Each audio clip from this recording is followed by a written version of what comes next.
کیا آپ نے کبھی کسی ایسی جگہ قدم رکھا ہے جہاں خاموشی اتنی گہری ہو کہ آپ کو اپنی دھڑکن بھی سنائی دینے لگے؟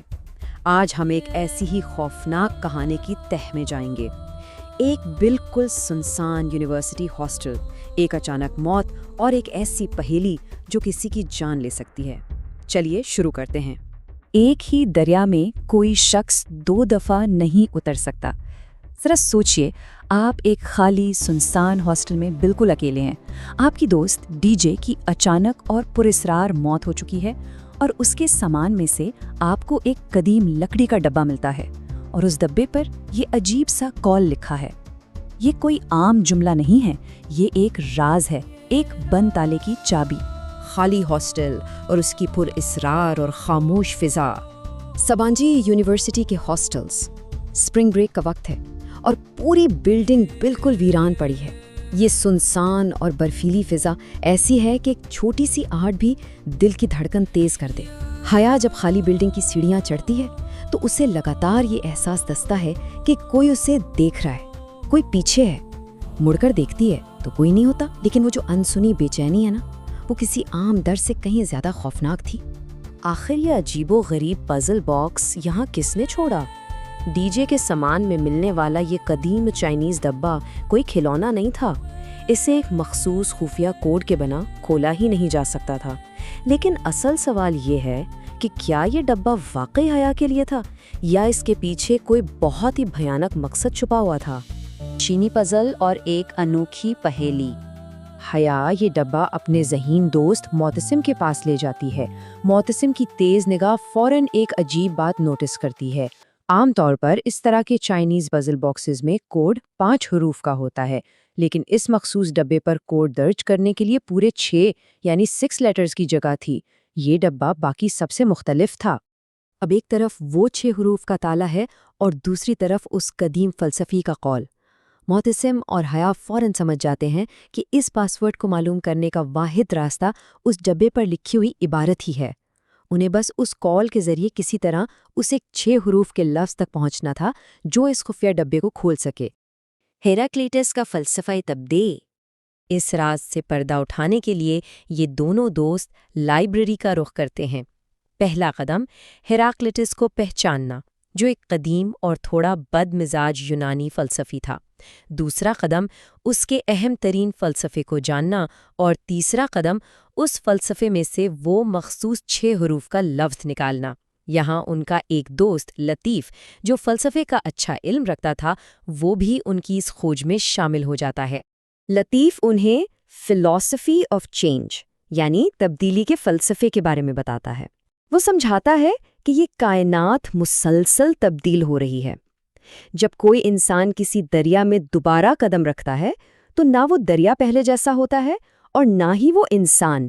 وقت دونوں کو بدل چکا ہوتا ہے، اور یہ سنتے ہی ان کے ذہن کی بتی جلتی ہے۔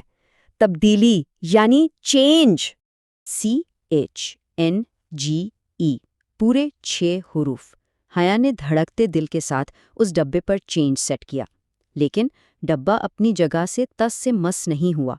وہی خاموشی، وہی بند تالا۔ جواب غلط تھا۔ اس سے ایک بات تو طے ہو گئی کہ سچائی ان کی سوچ سے کہیں زیادہ پیچیدہ اور گہرائی میں چھپی تھی۔ آگ کا راز اور ایک حیرت انگیز انکشاف۔ جب کتابوں سے جواب نہیں ملتا نا، تو کہانی ایک نیا رخ لیتی ہے۔ یونیورسٹی سے نکلنے سے پہلے دوستوں نے اسے ایک انتہائی خوفناک حقیقت سے آگاہ کیا تھا۔ اس شہر میں ہر سال تقریباً 500 لڑکیاں اغوا کر کے آگے بیچ دی جاتی ہیں۔ یہ ایک چلتا پھرتا کاروبار ہے یہاں۔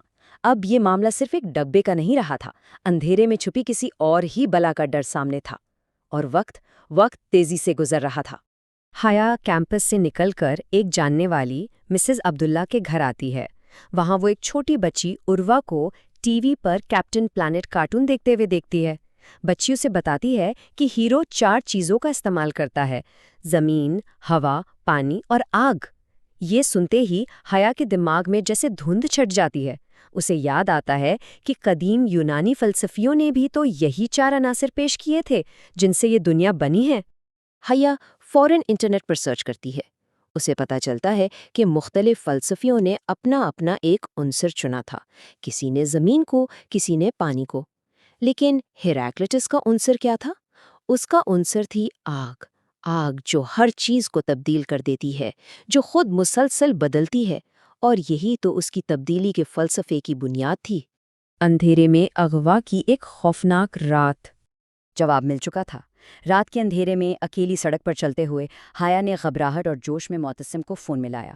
معتصم، وہ کہتی ہے کوڈ FIR نہیں ہے، کوڈ خود آگ ہے۔ حیا سمجھ چکی تھی کہ اس ڈبے کو حروف کی نہیں بلکہ اصلی آگ کی آنچ کی ضرورت ہے۔ جس طرح خفیہ روشنائی آگ کی حرارت سے ظاہر ہوتی ہے، ویسے ہی اس ڈبے پر لکھا راز صرف آگ ملنے پر ہی کھلے گا۔ کوڈ کوئی لفظ نہیں تھا، کوڈ خود آگ تھی۔ وہ فون پر معتصم سے کہتی ہے کہ میں آج رات واپس نہیں آؤں گی، لیکن یہ جملہ اس کے ہونٹوں پر ہی رہ جاتا ہے۔ اس کے کان پر لگا فون کسی نے جھٹکے سے پیچھے کھینچ لیا۔